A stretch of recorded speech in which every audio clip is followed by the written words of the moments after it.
തൃശൂർ പെരിഞ്ഞനത്തുണ്ടായ കടൽക്ഷോഭത്തിൽ അടിയന്തര സഹായം വേണമെന്ന ആവശ്യവുമായി മത്സ്യത്തൊഴിലാളികൾ. ഇന്നലെ ഉച്ചയോടെയാണ് ചുഴലിക്കാറ്റിനും കടൽക്ഷോഭവും ഉണ്ടായത്. ശക്തമായ തിരയിൽ കരയിലുണ്ടായിരുന്ന വള്ളവും വലയും അടക്കം 15 ലക്ഷത്തോളം രൂപയുടെ നാശനഷ്ടം സംഭവിച്ചതായി തീരദേശവാസികൾ പറയുന്നു.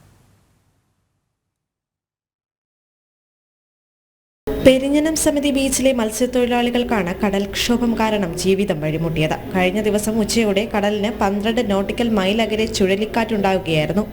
തുടർന്ന് ശക്തമായ തിരമാലകൾ കരയിലേക്ക് അടിച്ചു കയറുകയായിരുന്നു. കരയിലുണ്ടായിരുന്ന വെള്ളങ്ങൾ തൊഴിലാളികളെത്തി നീക്കി മാറ്റിയെങ്കിലും 3 എണ്ണത്തിന് കേടുപാടുകൾ സംഭവിച്ചു. കരയിൽ ഏകദേശം നിർമ്മാണ പൂർത്തിയായ മത്സ്യബന്ധന വലയും തിരയിൽപ്പെട്ട് നശിച്ചു. 60 മത്സ്യത്തൊഴിലാളികൾ ചേർന്നുള്ള വരാഹ ഫിഷിംഗ് ഗ്രൂപ്പിന്റേതാണ് വല. ഏകദേശം 15 ലക്ഷത്തോളം രൂപയുടെ നാശനഷ്ടമുണ്ടായതായി മത്സ്യത്തൊഴിലാളികൾ പറഞ്ഞു. ആ വല മുഴുവൻ ഊരിയെടുത്തതിന് ശേഷം നമുക്ക് അടിയിലെ വല എന്തോരം കേടുപാടുകൾ എന്തായാലും ഒരു 15 ലക്ഷം രൂപയോളം കണക്കാക്കേണ്ടത് തന്നെ വരും. മുൻപും ദുരന്തങ്ങൾ ഉണ്ടായപ്പോഴൊക്കെ സർക്കാർ തിരിഞ്ഞു നോക്കിയിട്ടില്ല. ഇനി തങ്ങൾക്ക് മുന്നോട്ട് പോകാനാവില്ലെന്നും അടിയന്തരമായ സഹായം ഉണ്ടാകണമെന്നും തീരദേശവാസികൾ ആവശ്യപ്പെട്ടു. അത് സർക്കാരിൻ്റെ ഭാഗത്തുനിന്ന് ഞങ്ങൾക്ക് ചെയ്തു തന്നേ പറ്റൂ, അല്ലെങ്കിൽ ഞങ്ങൾക്ക് മുന്നോട്ട് പോകാൻ പറ്റില്ല. ആത്മഹത്യയുടെ വക്കീലാണ് ഞങ്ങൾ.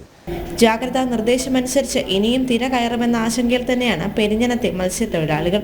വേനൽ അവധിയായതിനാൽ കുട്ടികൾ ഉൾപ്പെടെ തീരദേശത്ത് സ്ഥിരമായുള്ളതുകൊണ്ട് സുരക്ഷാ സംവിധാനങ്ങൾ ശക്തമാക്കണമെന്ന ആവശ്യവും ഉയരുകയാണ്. ജനം, തൃശൂർ.